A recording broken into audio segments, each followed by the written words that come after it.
By names of Nakabwama Patricia, doing this year one, Makerere University, under course of choreography and oral history, carrying out a project work about drums, the ancient and the background of drums.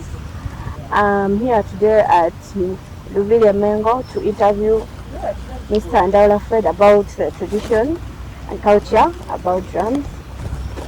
He may introduce himself. My name is Ndaula Fred, and I'm a tourist guide with the Buganda Heritage and Tourism Board. Okay, Mr. Ndaula, the first question is, how are drums made? What materials are drums made from?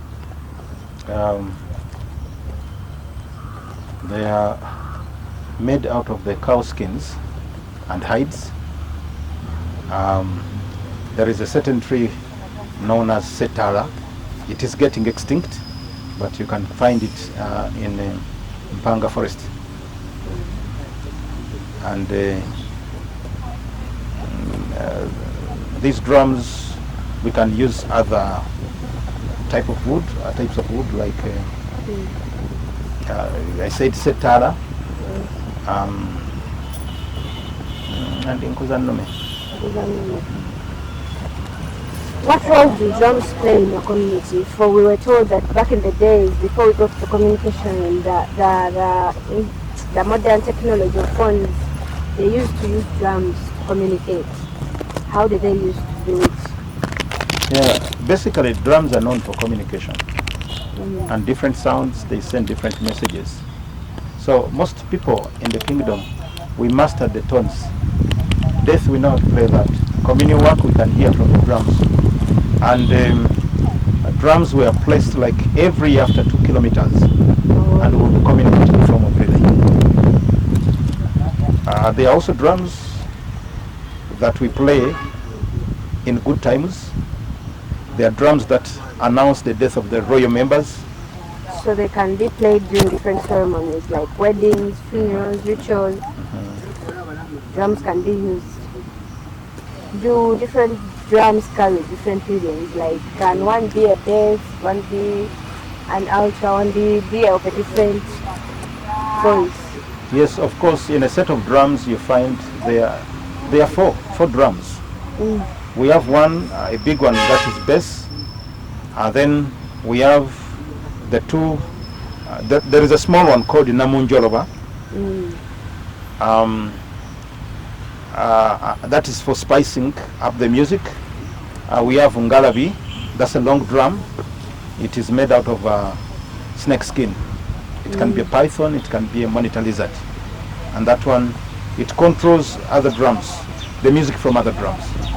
Then there is, the other one we call it Impuni, and another one is in Zetus. But the biggest, that is the Impuni, the bass.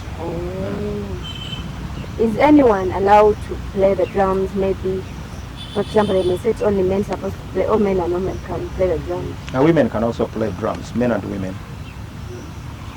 Playing drums, is it a skill that has to be passed on through different generations, or anyone can play that drum? Yes, it is a skill.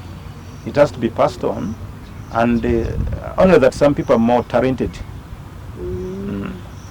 Are there any cultural restrictions regarding who can touch or play the drum? For example, we can say that if that one is called Nakabwama and it's from a clan member, is not allowed to touch such a drum because of this and this. Yeah, a very good example, when you go to Kasubi, like Kasubi tombs, a set used to be in the hundreds.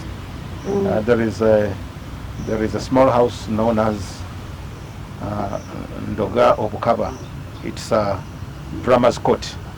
So it had so many drums, and they were supposed to be played by Kaura, the chief drummer.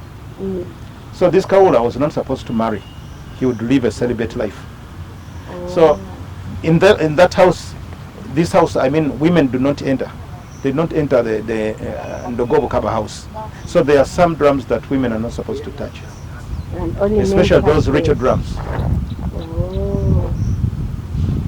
So I see nowadays drums are being replaced by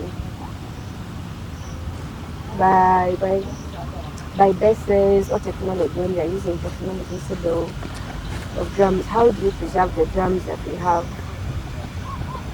Yeah, we have tried as a kingdom, as Buganda Heritage and Tourism Board. We, in some schools, we organize competitions, people playing these musical instruments. So we are trying to safeguard, we are trying to preserve, and those that are damaged, we try to reskin them. I think that is also preservation. And also the skills are passed on to different people. Or are there any challenges faced during traditional drumming today? Yes, I said that type of tree is known as setala. It is getting extinct. It is endangered. You cannot find in different parts because people would hunt it down. I mean, it is not easy to find this type of tree. Do you think this traditional drumming will keep on going in the nearby future after our generations and generations? Will it still be around? Yes. The work of Buganda Heritage and Tourism Board is to preserve and promote tourism. And then these drums, these are some of the musical instruments that we use. So Buganda Heritage and Tourism Board is here to stay. I mean, we will always make sure that we preserve these percussions. That is all about my interview about the ancient drums and how they were used to communicate back in the days, how they're used during different ceremonies, the materials they used to make them, and the different names the different drums have. For example, this is the long drum. It is made using python skin and only python skin. Okay, thank you, Mr. Ndaula. Fred, I think we've come to the end of our interview and we've known how drums were used for communication, the materials the drums are made out of, who is supposed to drum and who is not supposed to drum. Thank you, Mr. Ndaula Fred.